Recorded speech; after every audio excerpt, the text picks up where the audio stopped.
내게 말하라. 율법 아래 있고자 하는 자들아, 율법을 듣지 못하였느냐? 기록된 바 아브라함에게 두 아들이 있으니 하나는 여종에게서 하나는 자유 있는 여자에게서 낳았다 하였으며 여종에게서는 육체를 따라 낳고 자유 있는 여자에게서는 약속으로 말미암았느니라. 이것은 비유니 이 여자들은 두 언약이라. 하나는 시내 산으로부터 종을 낳은 자니 곧 하갈이라. 이 하갈은 아라비아에 있는 시내 산으로서 지금 있는 예루살렘과 같은 곳이니 그가 그 자녀들과 더불어 종노릇하고 오직 위에 있는 예루살렘은 자유자니 곧 우리 어머니라. 기록된 바 잉태하지 못한 자여 즐거워하라. 산고를 모르는 자여 소리질러 외치라. 이는 홀로 사는 자의 자녀가 남편 있는 자의 자녀보다 많음이라 하였으니 형제들아, 너희는 이삭과 같이 약속의 자녀라. 그러나 그때 육체를 따라 난 자가 성령을 따라 난 자를 박해한 것 같이 이제도 그러하도다. 그러나 성경이 무엇을 말하느냐? 여종과 그 아들을 내쫓으라. 여종의 아들이 자유 있는 여자의 아들과 더불어 유업을 얻지 못하리라 하였느니라. 그런즉 형제들아, 우리는 여종의 자녀가 아니요 자유 있는 여자의 자녀니라. 기도하겠습니다. 하나님, 오늘도 말씀 가운데서 이제 우리에게 주시는 그 하나님의 음성을 은혜인지 율법인지 택하라는 그 하나님의 선택 앞에서 오늘도 우리가 말씀을 듣게 됩니다. 하나님, 오늘 우리가 이 말씀을 들을 때 우리 마음 가운데 확정하기를 원합니다. 내가 율법으로 살 것인지 은혜로 살 것인지.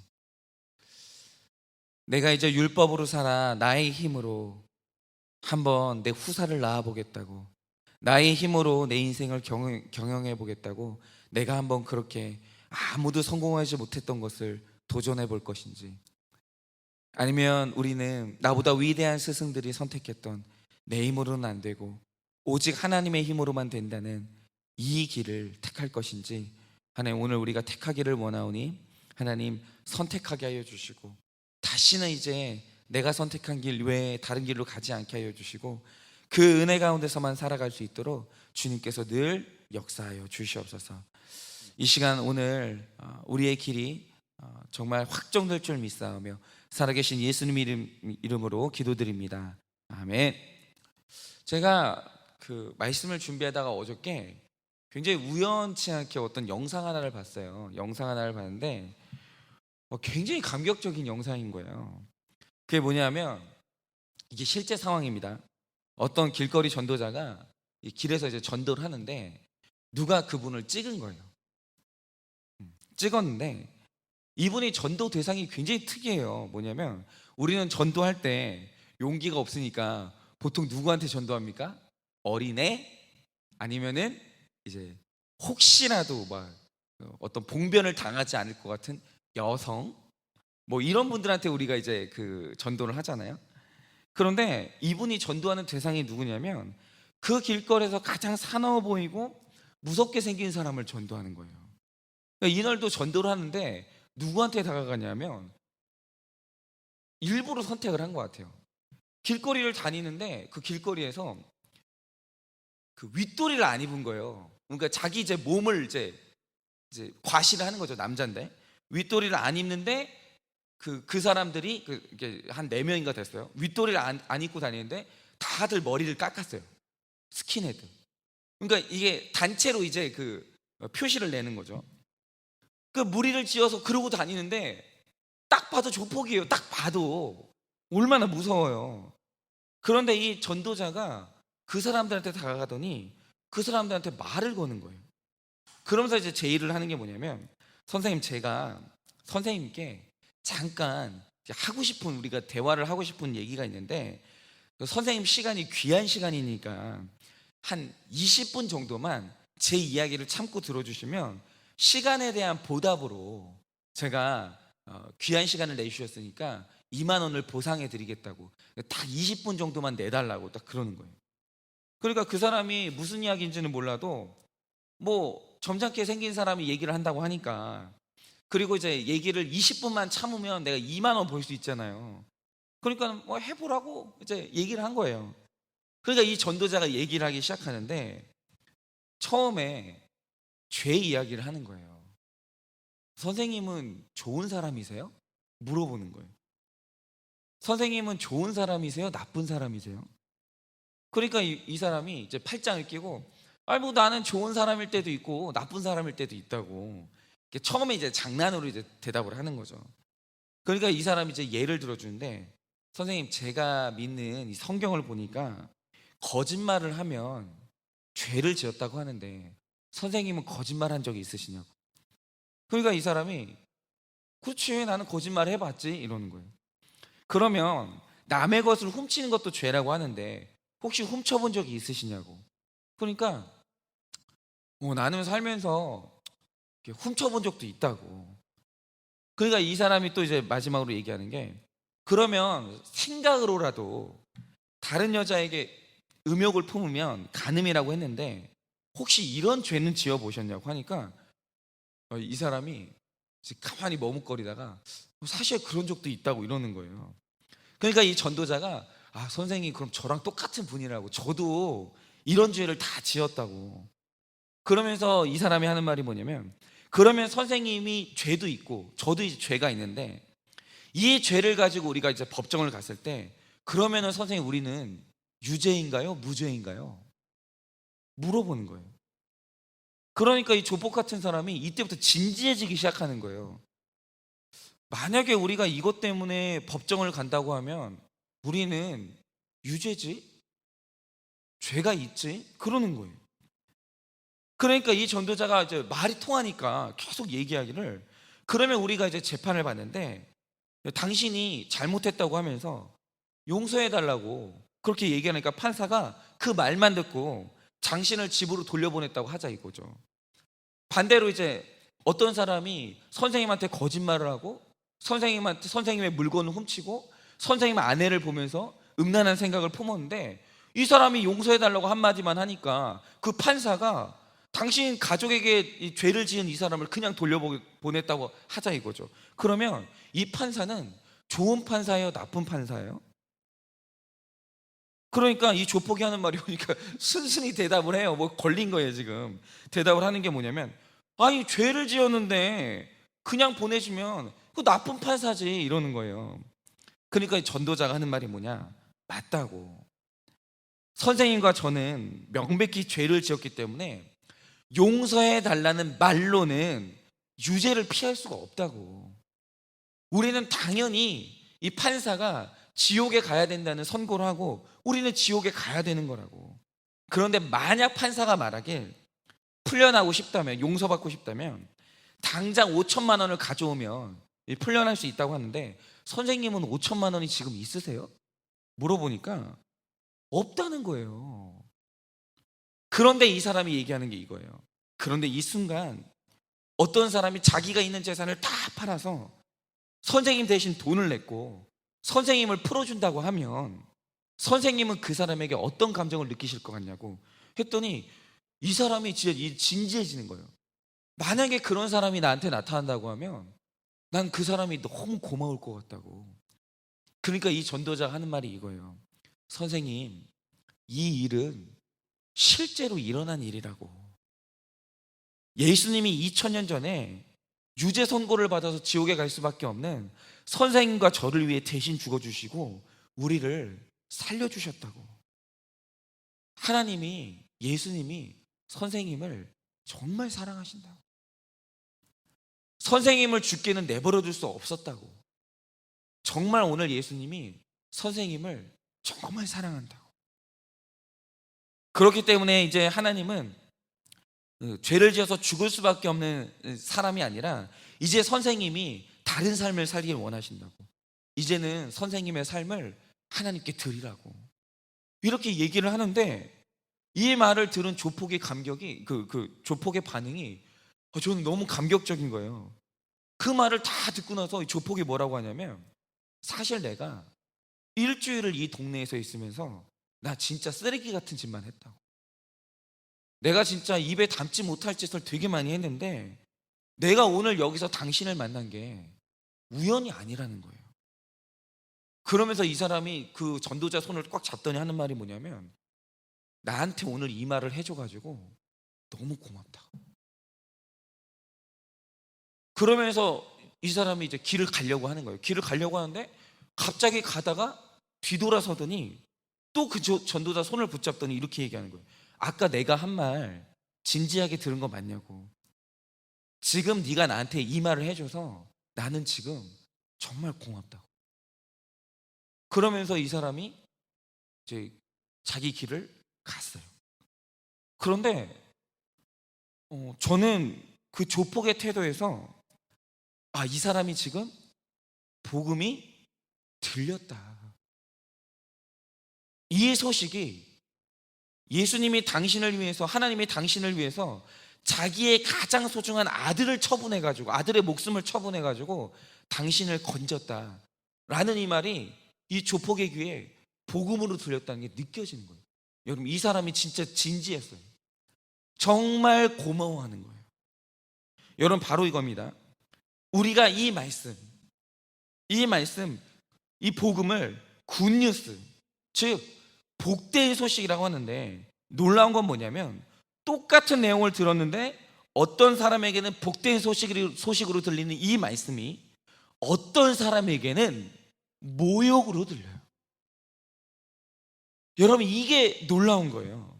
여러분, 오늘 말씀을 보면 바울은 두 사람을 우리에게 제시해요. 한 명은 하갈이고 한 명은 사라예요. 그런데 바울은 이 두 사람을 어떻게 소개합니까? 하갈은 율법의 상징이고 사라는 은혜의 상징이에요. 그러면 하갈이 왜 율법, 자기 능력, 자기 의의를 의지했습니까? 여러분, 이때 하갈은요 예뻤어요. 그리고 젊었어요. 그래서 자기 힘으로 자녀를 낳을 자신이 있는 사람이 누구였냐? 하갈이었어요. 그러니까 이 하갈이 가진 자기에 대한 이 자각이 뭐냐면, 나는 할 수 있고, 나는 가진 게 있고, 나는 자신감이 있는 거예요. 그런데 여러분, 반면에 같은 집에 살았던 사라의 상태가 어땠습니까? 사라는 늙었어요. 이제 미모가 없어요. 그래서 자기 힘으로는 아들을 낳을 소망이 전혀 없었어요. 그러니까 사라는 하루가 다른 거예요. 하루가 갈수록 계속 할 수 없어, 할 수 없어, 할 수 없어, 이게 계속 깊어져 가는 거예요. 이게 뭐냐면 한마디로 사라는 완벽한 불임이었어요. 그런데 여러분이 아시듯이 이 시대에 여자가 아이를 낳지 못한다는 게 어떤 의미인지 다 아시잖아요. 여러분, 이 지역의 이 시대가 여자에게 요구했던 딱 하나의 의무는 뭐냐? 아들 낳는 거였어요. 이게 유일했어요. 그러니까 이 시대는 다 못해도 상관없어요. 다 못해도 아들 낳으면 그걸로 대접받아요. 그런데 다 잘해도 아들 못 낳으면 무능하고 무익한 사람이라는 걸 인정할 수밖에 없어요. 여종보다 못하게 되는 거예요, 아들 못 낳으면. 그게 바로 이 시대의 불임 여성의 위치였어요. 물론 지금은 이게 말도 안 되는 대접인데 이 시대는 그랬다는 거예요. 그러니까 여러분, 우리 시대의 불임은 뭘까요? 이 시대에는 아들을 못 낳는 게 무능함의 상징이었거든요. 그게 불임인데, 그럼 여러분, 이 시대의 불임은 뭘까요? 돈을 못 버는 거? 아니면은 뭘까요? 인정을 못 받는 거? 뭐 그런 게 이제 불임일까요? 어쨌든 간에 이 시대는 이제 그랬어요. 근데 그러니까 구약 성경에 쓰였던 시대에, 그 시대 그 지역에서 가장 무시당하고 가장 무가치하고 가장 그 수치를 당하는 사람이 이 불임 여성이었어요. 애를 못 낳는 여자. 그런데 이게 굉장히 강력한 상징인데요, 이상하게 성경에서 재미있는 건 뭐냐면 언약의 말씀이 들렸던 여성들의 특징이 뭐냐? 전부 다 불임이었어요. 전부 다 불임 여성이었어요. 그러니까 여자가 하나님께 택함 받을 때, 여자에게 언약의 말씀이 들릴 때 그 사람들의 특징은 어김없이 다 불임 여성인 거예요. 여러분, 성경에 가장 어두운 시기의 기록이 사사기인데, 여러분, 이 시대가 왜 어두웠습니까? 모두가 다 자기 소견에 오른 대로 자기의 의의를 주장하면서 사니까 빛 대신 하나님의 말씀이 안 들리는 거예요. 다 그 시대의 모든 사람들이 다 누구였냐? 하갈 같은 사람들이었어요. 자신 있고 젊고 나는 내 힘으로 자녀를 낳을 수 있고, 다 이 생각을 가지는 사람들이 사사기 시대의 정신이었다는 거죠. 그래서 심지어 그때 누구도 하나님의 음성을 못 들었냐면 이 시대의 대제사장인 엘리도 하나님의 음성을 못 들었어요. 그런데 이 암흑기에 유일하게 하나님의 언약의 음성이 들린 여자가 있었어요. 그게 누구죠? 여러분이 아시는 한나예요. 그런데 여러분, 이 한나가 어떤 여성이죠? 한나가 불임이에요. 자신에 대한 소망이 아예 없는 여자. 그리고 또 한 명, 1세기에 한 여성에게 네가 구원자를 낳을 거라는 언약의 말씀이 임했어요. 그런데 공교롭게도 그 여자도 자녀를 낳을 수가 없는 몸이었어요. 왜요? 불임은 아니었지만 이 여자가 그때 처녀였거든요. 자녀를 낳을 수 있는 조건이 아니었어요. 그런데 그 여자에게 너는 낳을 거라고, 너는 임신할 거라고 말씀이 임한 거예요. 그러니까 여기서 불임이 상징하는 게 뭐냐면 자기 힘으로는 절대로 선한 것을 낳을 수 없다고 철저하고 완전하게 인정하는 낮아진 마음의 상징이 뭐냐? 그게 바로 불임이에요. 그런데 이상하죠. 이런 사람들에게 네가 예수님을 믿으면 너는 더 이상 불임이 아니야. 예수님을 믿으면 그분이 네 안에 영생을 잉태하게 하시고 천국을 잉태하게 하시고 너를 통해 거듭난 새 생명을 낳게 하실 거야. 이 소망을 주시는데, 그러면 여러분, 이 예수의 이름이, 이 소식이 여러분 이 불임 여성에게 복음이겠어요, 아니겠어요? 복음이죠. 그래서 나를 낮아지게 하시고 내 의를 하나도 용납하지 않는 나의 불임의 사건은 축복 중에 축복이에요. 왜냐하면 내가 불임이 되면 성령이 나로 하여금 잉태케 하세요. 나만 불임을 인정하면, 내 육신의 불임은 성령으로 잉태되는 사건인 거예요. 여러분, 이거는 문자적으로 들으시는 게 아니라 영적으로 들으셔야 돼요. 그런데 여러분, 율법의 상징인 이 하갈의 문제가 뭡니까? 여러분, 이 하갈은요, 자기 무기인 미모가 있어요. 그리고 아들을 낳을 수 있는 젊음이 있어요. 그런데 그때마다 이 하갈에게 복음이 말하는 게 뭡니까? 너의 그 가장 큰 무기는 배설물이라고, 무가치하다고 말하는 게 복음이에요. 그러니까 여전히 자기 의를 의지하는 율법주의자에게는 복음이 늘 자기를 향한 공격으로 들려요. 여러분, 오늘 말씀에 육체가 성령을 박해한다고 하셨는데, 여러분 오늘도 이 구속사의 복음이 나를 향한 공격으로 들리고 괴로움으로 들린다고 해요. 자꾸 강단에서 복음이 선포되는데 나는 그게 아파. 나는 그게 불편해요. 나는 그게 자꾸 나를 향한 공격으로 들려요. 여러분, 그러면 그 이유는 뭐냐면 복음이 잘못돼서가 아니라 내가 내려놓지 못하는 내 율법주의가 있는 거예요. 내 의로움이 있기 때문에 내가 여전히 하나님께 무가치한 인생으로 나가는 게 아니라, 하나님 아버지 앞에 나는 아무것도 나올 수 없는 불임 여성으로 나가는 게 아니라 자꾸 내가 뭔가 할 수 있다는 내 힘이 있고 내 의의가 있기 때문에 자꾸 복음이 괴롭게 들리는 거예요. 여러분, 신자 안에 아주 조그만 한 조각이라도 자기 의의가 있고 자기 능력이 있는 한 여러분 복음은 괴롭게 들리게 되어 있어요. 그래서 저는 우리 모두가 다 자기 자신이 영적인 불임이라는 게 깨달아지기를 원하는 거예요. 그래서 오직 예수님만이 나에게 생명을 잉태케 하시고 천국을 ing태케 하시고 새 생명을 잉태케 하신다는 예수의 복음이 나를 향한 박해의 말씀이 아니라 복음의 소식으로 들려져야 되는 것입니다. 여러분은 어떠세요? 여러분 자신에 대해서 어떻게 생각하고 계세요? 여러분은 하갈입니까? 아니면 여러분은 사라입니까? 말로는 우리가 다 뭐 그렇게 얘기할 수 있죠. 뭐 나는 이제 사라라고 다들 그렇게 얘기를 하시겠죠. 그러나 중요한 사실은 이거예요. 뭐냐면 성경이 여러분의 죄에 대해서 지적할 때 너는 네 힘으로 아무것도 할 수 없는데 너같이 무가치하고 너같이 무능한 자를 위하여서 예수님이 오늘 십자가에 달리셨다고 할 때 어떤 사람은 그게 모욕으로 느껴지는데, 오늘 이 조폭은 2번이나 가던 길을 멈추고 다시 돌아와가지고 고맙다고, 오늘 나에게 들려준 이 말이 나는 너무 고맙다라고, 그러면서 복음으로 들리는 이 일이 일어나냐라는 것입니다.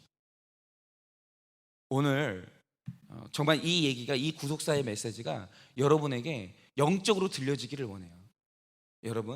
여러분이 만약에 오늘 주님, 저는 불임입니다. 주님, 저는 제 힘으로 아무것도 낳을 수 없습니다. 아무런 선한 것도 낳을 수 없습니다. 주님이 저를 잉태케 하시지 않으면 저는 어떤 선한 것도 잉태할 수가 없습니다 라는 게 여러분 인정이 되시고, 이것이 바로 복음으로 들려지신다면 여러분 오늘 구속사 안에서 선택받은 하나님의 사라인 거예요. 그런데 만약 오늘도 이 복음이 여러분을 향한 여러분을 향한 공격으로 들려지고 여러분을 향한 무시로 들려진다고 한다면 여러분은 아직도 사라의 상태에서 벗어나지 못하신 거예요. 이 시간에 온전히 우리 안에 이 항복이 있기를 원합니다. 하나님, 저는 불임입니다. 하나님, 성령이 임하시지 않으면 저는 그 어떤 선한 것도 나올 수가 없습니다. 오직 이제 나는 오늘부터 은혜로만 살아가기를 원합니다. 성령으로만 살아가기를 원합니다. 그리고 혹시라도 내 삶 가운데 어떤 열매가 맺어졌다고 한다면 이것은 나의 힘이 아니라 성령님께서 나에게 잉태케 하시고 성령님께서 나에게 주신 선물입니다. 은혜의 선물입니다 라고 고백하며 살아가기를 원합니다. 여러분, 그것이 바로 사라의 인생이고 그것이 바로 성령께서 우리에게 원하시는 고백이에요. 그래서 오늘 이 새벽에 우리 모두가 다 하나님 앞에서 결단을 했으면 좋겠습니다. 여러분은 사라로 살아가기를 원하십니까? 하갈로 살아가기를 원하십니까? 여러분이 하갈로 살아가는 이상 여러분이 그 무언가를 아무리 내놔봤자 여러분이 내놓는 자녀는 언약의 자녀가 될 수 없어요. 그 어떤 것도 하나님이 받으실 수가 없어요. 오늘 우리가 이 길을 택하기를 원합니다. 여러분, 이제 율법을 버리세요. 여러분의 능력으로 뭔가를 성취할 수 있다라는 여러분이 헛된 자신감을 버리세요. 오늘 이 시간 이후로는 내가 율법에 대해서 완전히 죽고 나는 하나님 앞에 불임이라는 여러분 이 선언을 하시고 온전히 성령님만이 나를 잉태케 하실 수 있고 오직 성령으로만 살겠다라고 여러분 오늘 선언하시는 이 새벽 되기를 원합니다. 그렇게 선언하는 모든 우리 정말 성도님들마다 하나님께서 반드시 그 삶 가운데 생명을 잉태케 하시고 은혜를 주시고 하나님께서 놀라운 영적 후사를 하나님께서 수없이 주실 것을 예수님의 이름으로 축복을 드립니다.